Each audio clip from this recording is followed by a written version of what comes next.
ಕೊನೆ ಅಂತ ನಾಳೆ ಕೊನೆಯ ದಿನ ಪ್ರಚಾರ ಮಾಡಲಿಕ್ಕೆ 5 ಗಂಟೆಗೆ ಮುಗೀತದೆ. ಸೊ ಅಲ್ಲಿವರೆಗೂ ಕೂಡ ಕ್ಯಾಂಪೇನ್ ಮಾಡ್ಬೋದು, ಮನೆಗೆ ಓಟ್ ಕೇಳ್ಬೋದು. ಆಮೇಲೆ ಕ್ಯಾಂಡಿಡೇಟು ನಾವ್ಯಾರು ಇರೋಂಗಿಲ್ಲ, ನಾವಿರೋಂಗಿಲ್ಲ. ಕ್ಯಾಂಡಿಡೇಟ್ ಮನೆಗೆ ಹೋಗಿ ಓಟ್ ಕೇಳ್ಬೋದು.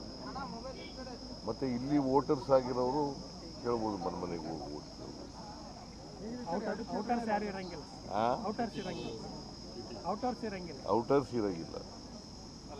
ವೋಟರ್ಸ್ ಇಲ್ಲೇದವರು, ವೋಟರ್ಸ್ ಆಗಿರೋರು ಇಲ್ಲೇ ಇರ್ಬೋದು, ವೋಟರ್ಸ್ ಆಗದೇ ಇದ್ದವ್ರು ಇರೋಂಗಿಲ್ಲ. ಎಸ್, ನಮಗೆ ಕಾನ್ಫಿಡೆನ್ಸ್ ಇಂಪ್ರೂವ್ ಆಗಿದೆ. ಇಲ್ಲಿ 100ಕ್ಕೆ 100 ಗೆಲ್ತೀವಿ. ಬಿಜೆಪಿ ಅವರು ಇಂಟೆಲಿಜೆನ್ಸ್ ಮಾಹಿತಿ ಬಂದಿದೆ, ಬಿಜೆಪಿ 2 ಗೆಲ್ಲುತ್ತೆ ಅಂತ ಹೇಳ್ತಾರೆ ವಿಜೇಂದ್ರ ಅವರು. ಬಿಜೆಪಿ 2 ಕಡೆ ಗೆಲ್ಲುತ್ತೆ, ಇಂಟೆಲಿಜೆನ್ಸ್ ಸೋಲ್ತೀವಿ ಅಂತ ಹೇಳ್ತಾರ, ಸೋಲ್ತೀವಿ ಅಂತ ಹೇಳ್ತಾರ ಅವರು.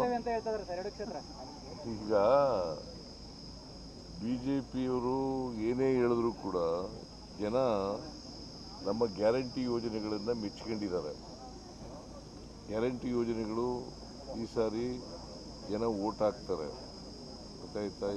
ಅವರು ಸಂವಿಧಾನ ವಿರೋಧಿಗಳು, ಬಡವರ ವಿರೋಧಿಗಳು, ದಲಿತರ ವಿರೋಧಿಗಳು.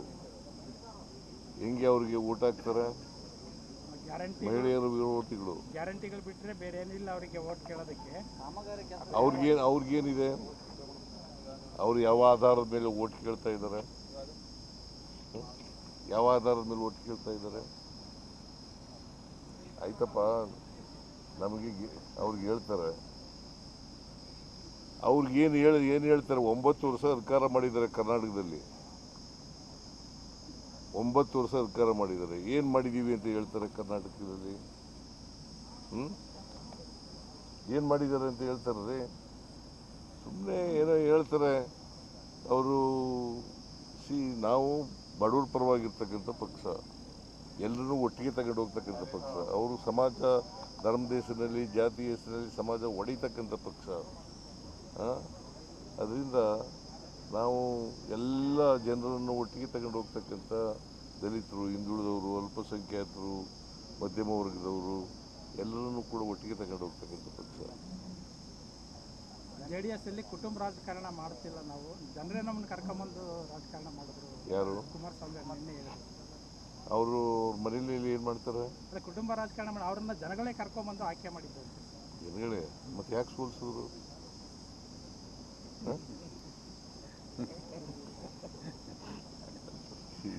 ಈಗ ಚನ್ನಪಟ್ಟಣದಲ್ಲಿ ಸೋತವ್ರು ಯಾರ್ರಿ? 3 ಸರಿ ಅವ್ರ ಮಗ ಅಲ್ವಾ? ಅವ್ರಿಗೆ ಗೆದ್ದಿದ್ರಲ್ಲ, 23ರಲ್ಲಿ ಗೆದ್ದಿದ್ರಲ್ಲ, ಅಲ್ಲಿ ಸೋತರು. ಯಾಕೆ? ಜನ ಕರ್ಕೊಂಡ್ಬಂದಿದ್ರು ಅವ್ರಿಗೆ. 22,000 ಅಂತರದಿಂದ ಗೆದ್ದದು ನಮ್ಮ ಅಭ್ಯರ್ಥಿ. 22,000 ಅಂತರದಿಂದ ಗೆದ್ದದು. ಕುಟುಂಬ ರಾಜಕಾರಣನ ಮುಖ್ಯಮಂತ್ರಿ ಕೂಡ ಮಾಡ್ತಿದ್ದಾರೆ ಅಂತ ಹೇಳ್ತೀವಿ. ಮುಖ್ಯಮಂತ್ರಿ ಕೂಡ ಕುಟುಂಬ ರಾಜಕಾರಣ ಮಾಡ್ತಿದ್ದಾರೆ ಅಂತ ಕುಮಾರಸ್ವಾಮಿ ಹೇಳಿದ್ರು. ಆಯ್ತಪ್ಪ, ಅವರು ಹೇಳ್ಬೇಕಾದ್ರೆ ಅವ್ರ ಕುಟುಂಬ ರಾಜಕಾರಣ ಮಾಡಬಾರ್ದಲ್ವಾ? ಅವರಪ್ಪ, ಅವ್ರ ಮಕ್ಕಳಿಬ್ಬರು, ಮೊಮ್ಮಕ್ಕಳು, ಅವ್ರ ಮೊಮ್ಮಗನ ಸೊಸೆ, ಇಬ್ಬರು ಸೊಸೆದಿರು, ಆಮೇಲೆ ಇಬ್ಬರು ಮೊಮ್ಮಕ್ಕಳು, ಎಷ್ಟು 4 ಜನ ಮೊಮ್ಮಕ್ಕಳು. ಜನ ಬಯಸಿದ್ರೆ ರಾಜಕಾರಣ ಮಾಡಲಿ, ಮಾಡಬಾರ್ದು ಅಂತ ಹೇಳಲ್ಲ ನಾನು. ಜನ ಬಯಸಿದ್ರೆ ಪ್ರಜಾಪ್ರಭುತ್ವ ಇದು, ಜನ ಬಯಸಿದ್ರೆ ರಾಜಕಾರಣ ಮಾಡಲಿ. ಆದರೆ ಜನ ತಿರಸ್ಕಾರ ಮಾಡಿದ ಮೇಲೂ ಕೂಡ ಅದನ್ನು ಹೇಳೋದು ಇದೆಯಲ್ಲ, ಅದು it is not correct. Zameer Ahmed ಅವರು ನಿನ್ನೆ ಬಂದರು, ಪತ್ರಿಕಾಗೋಷ್ಠಿ ಮಾಡಿ ಹಾಗೆ ಹೋದ್ರು, ಪ್ರಚಾರಕ್ಕೆ ಎಲ್ಲೂ ಬಂದಿಲ್ಲ ಅಂತ ಹೇಳಿ. ಜಮೀರ್ ಅಹಮದ್ ಅವರು ನಿನ್ನೆ ಬಂದರು, ಪತ್ರಿಕಾಗೋಷ್ಠಿ ಮಾಡಿ ಹಾಗೆ ವಾಪಸ್ ಹೋದ್ರು, ಪ್ರಚಾರಕ್ಕೆ ಎಲ್ಲಿ ಬಂದಿಲ್ಲ ಅಂತ. ಏನು ಪ್ರಚಾರ? ಪತ್ರಿಕಾಗೋಷ್ಠಿ ನೀವು ಪ್ರಚಾರ ಮಾಡಲ್ವಾ? ನಾವು ಮಾಡ್ತೀವಿ ಸರ್. ನೀವೇನು ಏನು ಮಾಡ್ತೀರಿ? ಈಗ ನಾನು ಈಗ ಮಾತಾಡ್ತೀನಿ, ಪ್ರಚಾರ ಮಾಡಲು ನೀವು ಮಾಡ್ತೀವಿ, ಬಟ್ ಅಲ್ಲಿ ಅವ್ರ ಅಭಿಮಾನಿಗಳು ಸರ್, ಬರಬೇಕಿತ್ತು, ಬಂದು ಓಟ್ ಕೇಳಬೇಕಿತ್ತು, ಮುಸ್ಲಿಂ ಏರಿಯಾಗಳಿಗೆ ಬಂದು ಓಟ್ ಕೇಳಬೇಕಿತ್ತು ಅಂತ ಅವರ ಅಭಿಪ್ರಾಯ. ಸಮಯ ಇಲ್ಲ, ಅವರು ಹೋಗಿದ್ದಾರೆ ಬಾಗಲಕೋಟೆ. ಸಮಯ ಇಲ್ಲ, ಇಲ್ಲಿ ತುಂಬಾ ಅಗತ್ಯ ಇತ್ತೇನೋ ಅವರು. ಇಲ್ಲಿಗೆ ಅಗತ್ಯ ಇತ್ತು ಅಂತ ಅವ್ರು ಹೇಳೋದು. ಎಲ್ಲ ಕಡೆ ಅಗತ್ಯ ಇದೆ ಅವ್ರದ್ದು. ಅಭಿಮಾನಿಗಳ ಬಾಗಲಕೋಟೆಯಲ್ಲೂ ಕೂಡ 42,000 ಮುಸ್ಲಿಂ ಓಟ್ಗಳಿದ್ದಾವೆ. ಇಲ್ಲಿ ಅವರ ಅಭಿಮಾನಿಗಳು ಕೇರಳದಲ್ಲಿದ್ದರು ಅವರು 4ನೇ ತಾರೀಕು ಅದನ್ನ ಹೇಳಿದ್ರು ಸರ್. ಕೇರಳದಲ್ಲಿದ್ದರು. ಸೊ ಹಾಗಾಗಿ ಹೆಚ್ಚು ಸಮಯ ಇರಲಿಲ್ಲ. ಇವತ್ತು ಅಲ್ಲಿ ಬಾಗಲಕೋಟೆಯಲ್ಲಿ ಮಾಡಿ ಆಮೇಲೆ ನಾಳೆ 5 ಗಂಟೆವರೆಗೆ ಮಾತ್ರ ಇರೋದು. 5 ಗಂಟೆವರೆಗೆ ಮಾಡಿ ಹೊರಟೋಗ್ತಾರೆ. ಸೋಮಣ್ಣ ಅವ್ರಿಗೆ ಕೆಲಸ ಇಲ್ಲ ಅಂತ ನೀವು ಹೇಳಿದ್ದಕ್ಕೆ ಅವ್ರು ರಿಯಾಕ್ಟ್ ಮಾಡಿರೋದು.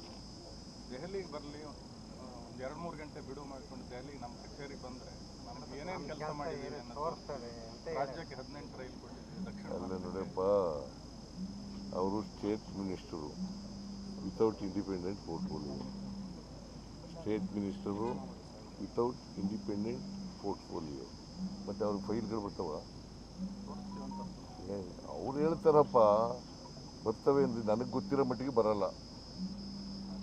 ಅವ್ರಿಗೇನು ಬರ್ತವೆ ಅಂತ ಹೇಳ್ಬೋದು. ನನಗೆ ಗೊತ್ತಿರೋ ಮಟ್ಟಿಗೆ state minister without portfolio, without independent portfolio ಇದ್ದರೆ ಬರಲ್ಲ. ಸರ್, ಬಿಜೆಪಿ ಅವರು ಹೇಳ್ತಾರೆ ಇಲ್ಲಿಯ ಕಾಂಗ್ರೆಸ್ ಗೆಲುವು ಮುಸ್ಲಿಂ ಸ್ವಾಭಿಮಾನದ ಸೋಲು ಅಂತ ಹೇಳ್ತಾರೆ ಸರ್. ಮುಸ್ಲಿಂ ಚಲವಾದಿ ನಾರಾಯಣ ಸ್ವಾಮಿ ಅವರು ಇಲ್ಲಿ ಕಾಂಗ್ರೆಸ್ ಗೆದ್ರೆ ಮುಸ್ಲಿಮರ ಚಲವಾದಿ ನಾರಾಯಣ ಸ್ವಾಮಿ ಯಾವ ಪಾರ್ಟಿಲಿ ಇದ್ರು ಮೊದಲು? ಯಾವ ಪಾರ್ಟಿಲಿ ಇದ್ರು ರೀ?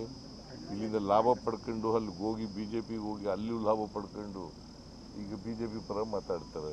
ಇಲ್ಲಿ ಏನೇನು ಮಾತಾಡಿದ್ದಾರೆ ಹೇಳ? BJP ಬಗ್ಗೆ ಏನೇನು ಮಾತಾಡಿದ್ದಾರೆ ಅಂತ ಅವ್ರಿಗೆ ವಾಟ್ ಮಾರಲ್ ರೈಟ್ ಈ ಹ್ಯಾಸ್? ನೀವು ಅನ್ನರಾಮಯ್ಯ ಅಂತ ಎಲ್ಲ ಕಡೆ ಇರ್ತೀರಿ. ಕುಮಾರಸ್ವಾಮಿ ಅವರು ನಿನ್ನೆ ಅನ್ನರಾಮಯ್ಯ ಅಲ್ಲ ಅಂತ ಹೇಳಿದ್ದಾರೆ. BJP ಅವ್ರ ಬಗ್ಗೆ ಏನೇನು ಬೈದಿದ್ದಾರೆ ಇವರಪ್ಪ ಇವರು ಅಂತ ಹೇಳ? ಈಗ BJP ಜೊತೆ ಸೇರ್ಕೊಂಡಿದ್ದಾರೆ ತಮ್ಮ ಉಳಿವಿಗೋಸ್ಕರ, ಅಸ್ತಿತ್ವಕ್ಕೋಸ್ಕರ. BJP ಅವ್ರ ಬಗ್ಗೆ ನರೇಂದ್ರ ಮೋದಿ ಅವ್ರ ಬಗ್ಗೆ ಏನು ಮಾತಾಡಿದ್ದಾರೆ? BJP ಬಗ್ಗೆ ಮಾತಾಡಿದ್ದಾರೆ ಹೇಳ? ಅವ್ರಿಗೆಲ್ಲ ಏನ್ರಿ ಇದೆ? What moral right they have? Party cut ತೋರಿಸ್ಲಿ ಸರ್, ಅವರು ಪಾರ್ಟಿ ಕಟ್ ತೋರಿಸ್ಲಿ ನೋಡೋಣ, ನಾವು 30 ಸೀಟ್ ಆದ್ರೆ ಗೆಲ್ತೀವಿ, ಪಾರ್ಟಿ ಕಟ್ ತೋರಿಸ್ಲಿ ಅಂತ ಹೇಳ್ತಾರೆ ಸರ್. ಏನ ಪಾರ್ಟಿ ಕಟ್ಟಿ ನೋಡ್ಲಿ 30 ಸೀಟ್ ಗೆಲ್ತಾರೆ ಅಂತ ಸಿದ್ದರಾಮಯ್ಯ ಅವರು ನಮಗೆ ಹೇಳ್ತಾರಲ್ಲ. ಅವ್ರು ನೀವೊಂದು ಪಾರ್ಟಿ ಕಟ್ ತೋರಿಸ್ಬೇಕಂತೆ ಸರ್. ನಾವು 30 ಪಕ್ಷನ 30 ಸೀಟ್ ಆದ್ರೆ ಗೆಲ್ತೀವಿ, ಸಿದ್ದರಾಮಯ್ಯ ಅಷ್ಟು ಗೆಲ್ಲಲ್ಲ ಅಂತ ಅವ್ರು ಹೇಳೋದು. ನಾನು ಪಾರ್ಟಿ ಕಟ್ಟಿ ಆಯ್ತು ಮರ್ಜಿ ಆಗ್ಬಿಟ್ಟಿದ್ದೀನಿ. ಕಾಂಗ್ರೆಸ್ನಲ್ಲಿ ಇದ್ದೀನಿ ನಾನು. ಕಾಂಗ್ರೆಸ್ಸಿನ ಸಿದ್ಧಾಂತ ಸೆಕ್ಯುಲರಿಸಮ್. ನಾನು ಸೆಕ್ಯುಲರ್ ಪಾರ್ಟಿ ಜೊತೆ ಸೇರ್ಕೊಂಡಿದ್ದೀನಿ. ನಾನು ಹೊಸ ಪಾರ್ಟಿ ಕಟ್ಟಿದ್ದೀನಿ ಅಂತ ಎಲ್ಲೂ ಹೇಳಿಲ್ಲ. ನಾನು ಹೊಸ ಪಾರ್ಟಿ ಕಟ್ಟಿ ಅಂತ ಯಾಕೆ ಹೇಳ್ತಾರೆ? ಅವ್ರು 30 ಸೀಟ್ ಆದ್ರೂ ತಗೊಂಡಿದ್ದೀವಿ, ಅಷ್ಟು ತಗೊಳ್ಳಲ್ಲ. ನಮ್ಮ ಬಗ್ಗೆ ಮಾತಾಡ್ತಾರೆ. 30 ಸೀಟ್ ಆದ್ರೂ ತಗೊಂಡು ನಾವು ಅವ್ರ ಪಾರ್ಟಿ ಕಟ್ ನೋಡಿದ್ರೆ ಗೊತ್ತಾಗುತ್ತೆ ಅಂತ ಅವ್ರು ಹೇಳೋದು. ಈಗ ಹೋದ ಸರಿ ಎಷ್ಟು ತಗೊಂಡ್ರು? 19 ಸೀಟು. 19 ಸೀಟು 30 ತಗೊಂಡ್ರು. ನಾನಿದ್ದಾಗ JDSನಲ್ಲಿ ಪ್ರೆಸಿಡೆಂಟ್ ಇದ್ದಾಗ 59 ಸೀಟ್ ಗೆದ್ದಿದ್ದು. ಅಲ್ಲಿಂದ ಈಚೆಗೆ 59 ಗೆದ್ದರ? ಯಾವತ್ತಾರು 59 ಗೆದ್ದಿದ್ದಾರೇನ್ರಿ? ಏನೋ ಹೇಳ್ತಾರೆ. ಈಗ ನಾನು ಅಧ್ಯಕ್ಷನಾಗಿರುವಾಗ, JDS ಅಧ್ಯಕ್ಷನಾಗಿರುವಾಗ 2005ರಲ್ಲಿ 2004ರಲ್ಲಿ ಎಷ್ಟು ಗೆದ್ದರು ನಾವು? 59 ಸೀಟು. ಈಗ ಎಷ್ಟು ಗೆದ್ದಿದ್ದರು? 19 ಬಂದಿದ್ದಾರೆ. ಪ್ರತಿ ವರ್ಷ ಇಳಿತಾ ಬರ್ತಾ ಇದ್ದಾರೆ, ಕಡಿಮೆ ಆಗ್ತಾ ಇದ್ದಾರೆ. ಕೈಗಾರಿಕಾ ಅಭಿವೃದ್ಧಿಗೆ ಕರ್ನಾಟಕದಲ್ಲಿ ಸರ್ಕಾರ ಅಡ್ಡಿಪಡಿಸ್ತಾ ಇದೆ ಅಂತ ಕುಮಾರಸ್ವಾಮಿ ಅವರು. ಕೈಗಾರಿಕಾ ಅಭಿವೃದ್ಧಿಗೆ ಕರ್ನಾಟಕ ಸರ್ಕಾರ ಅಡ್ಡಿಪಡಿಸ್ತಾ ಇದೆ, ಸಪೋರ್ಟ್ ಮಾಡ್ತಿಲ್ಲ ಅಂತ. ಯಾರು? ಕರ್ನಾಟಕದಲ್ಲಿ ಕೈಗಾರಿಕಾ ಕುಮಾರಸ್ವಾಮಿ ಅವರು ಹೇಳಿದರು. CIOCL, HMT ಉದಾಹರಣೆಗಳನ್ನು ಕೊಟ್ಟರು. ಅವರು ಕೊಟ್ಟ ಕುದುರೆಯನ್ನು ಏರದವ ವೀರನೂ ಅಲ್ಲ, ಶೂರನೂ ಅಲ್ಲ. ಆ ಥರ ಇನ್ನಷ್ಟು ಹೆಚ್ಚಿನ ಮಾಹಿತಿಗಾಗಿ ಫಾಲೋ ಮಾಡಿ ಬ್ರಿಗೇಡ್ ನ್ಯೂಸ್ ಕನ್ನಡ.